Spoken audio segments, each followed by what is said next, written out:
Shalom, salam damai. Kita lanjutkan dengan Kisah Para Rasul bab 12 dengan judul perikop Yakobus mati, Petrus dilepaskan dari penjara. Kira-kira pada waktu itu Raja Herodes mulai bertindak dengan keras terhadap beberapa orang dari jemaat.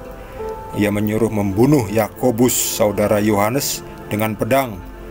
Ketika ia melihat bahwa hal itu menyenangkan hati orang Yahudi, ia melanjutkan perbuatannya itu dan menyuruh menahan Petrus.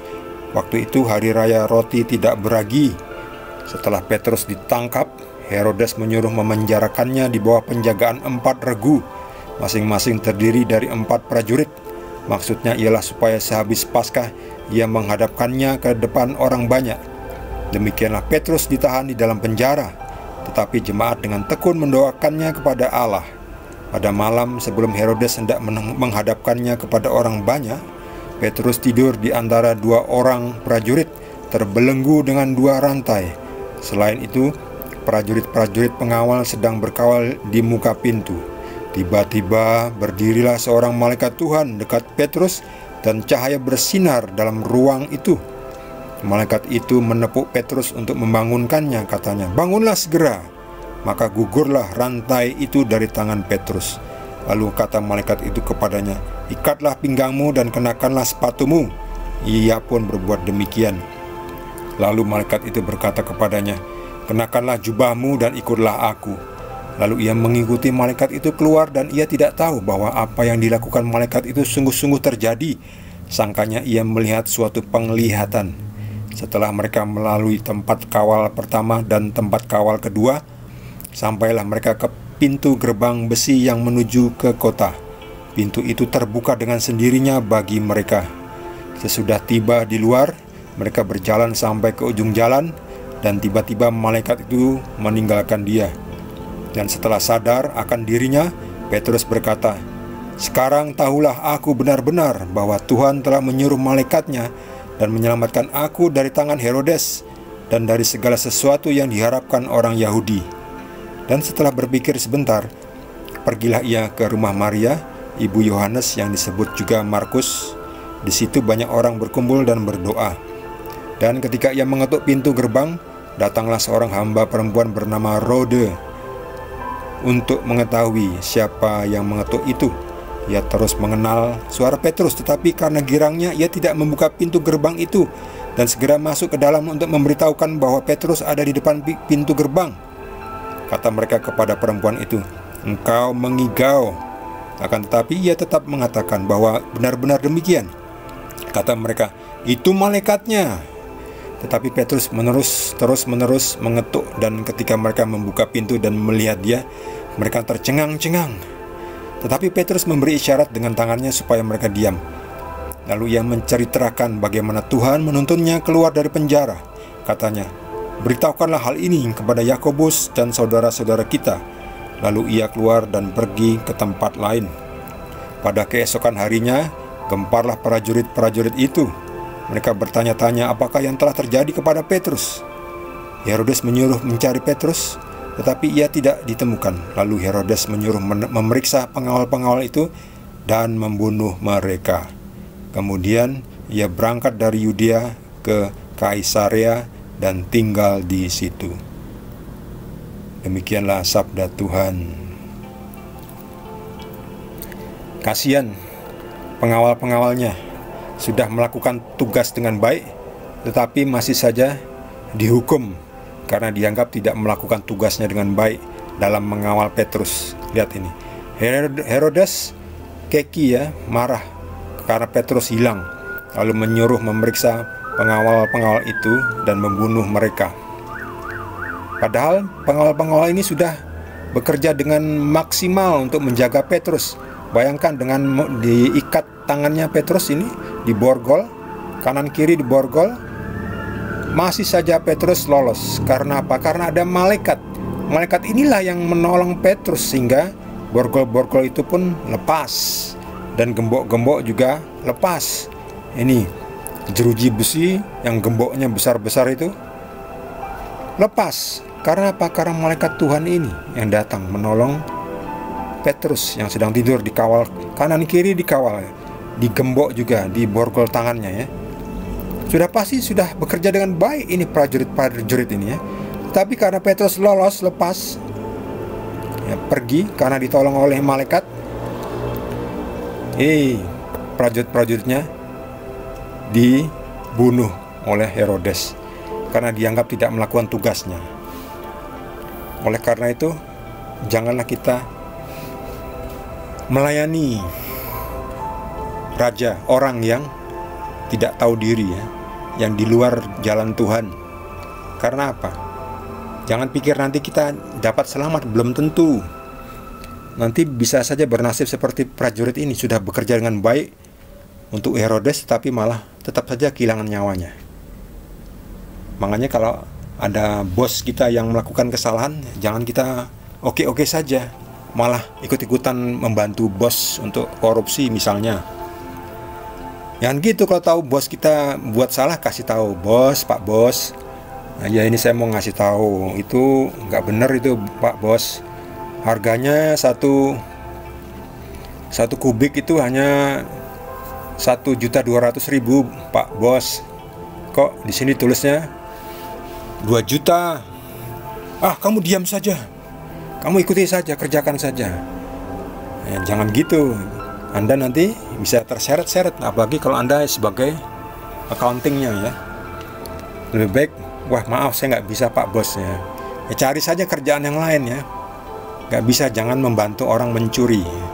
Seperti ini ya, prajurit-prajurit membantu menindas Petrus dan murid-murid dan teman-temannya. Akhirnya prajurit ini malah yang dihukum mati, karena sebelumnya prajurit-prajurit ini membunuh Yakobus nih. Yakobus dipenggal kepalanya ini oleh prajurit-prajurit ini kan. Melayani raja yang biadab, mau menjadi pegawai raja yang biadab, membunuh orang yang tidak bersalah.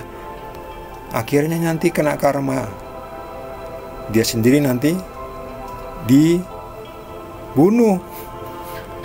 Jadi jangan sampai kita melayani bos atau atasan yang melanggar aturan, yang salah. Memang benar dan salah itu relatif ya, tapi maka itu kita harus pintar-pintar melihat ini benar-benar salah ataukah kelihatannya salah tapi sebenarnya benar ya. Contohnya apa? Contohnya kalau di perempatan jalan ada lampu merah, lampu merahnya rusak, nyalanya merah terus ya. Merah terus berarti kan kita harus taat, harus berhenti ya, tidak boleh jalan, nggak boleh terabas lampu merah.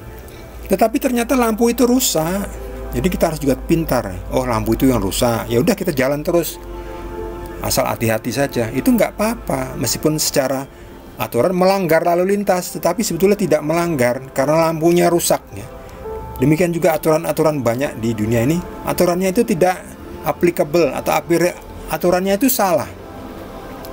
Bayangkan, kasih contoh lagi. Bayangkan ya, sekarang ini kan ada aturan bahwa calon presiden dan wakil itu minimum 40 tahun kan.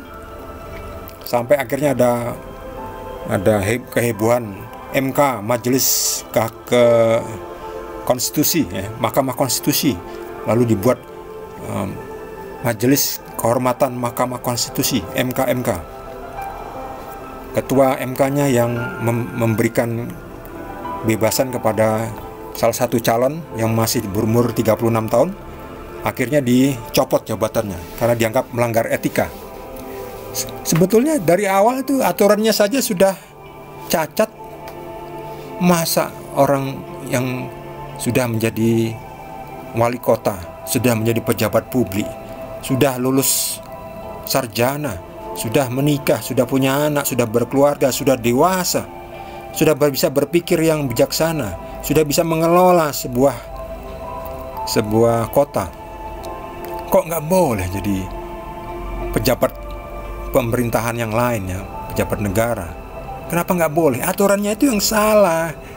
Kalau aturannya tidak harus minimum 40 tahun, itu tidak akan ada kehebohan atau istilahnya pelanggaran etika. Itu tidak perlu terjadi. Sebetulnya tanpa ada urusan dengan MK, itu sebetulnya umur 36 tahun ya boleh-boleh saja, nggak ada yang salah itu. Ya, masa 36 tahun itu sudah bisa jadi dokter ya, usia dokter, lulus SMA 18 tahun, lulus S1 22 tahun, lulus master 26 tahun. Jadi dokternya 30 tahun sudah jadi super pintar, kenapa dihalang-halang? Itu kan yang buat aturan yang ngawur ya. Makanya buat aturan itulah yang masuk akal, supaya jangan menimbulkan kesulitan di kedepannya. Akhirnya harus ke MK untuk merubah konstitusi misalnya. Akhirnya dianggap melanggar etika, macam-macam.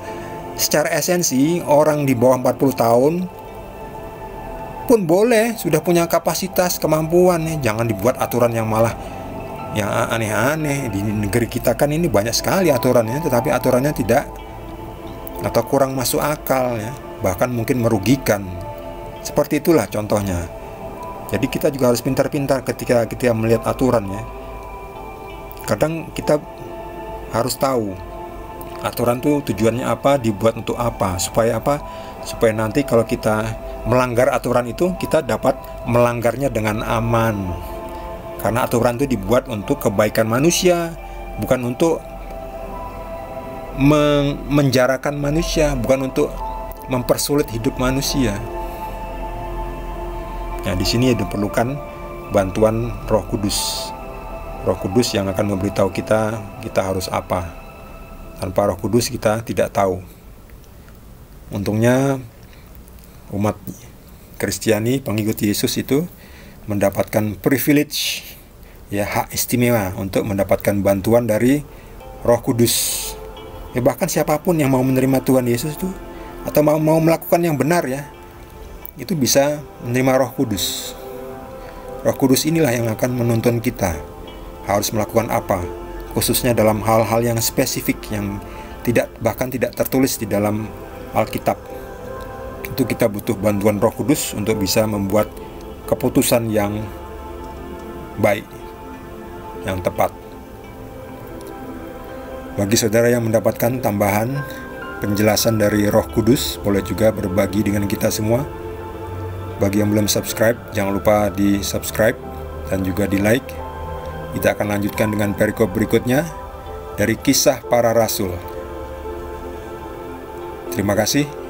Tuhan Yesus berkati kita semua.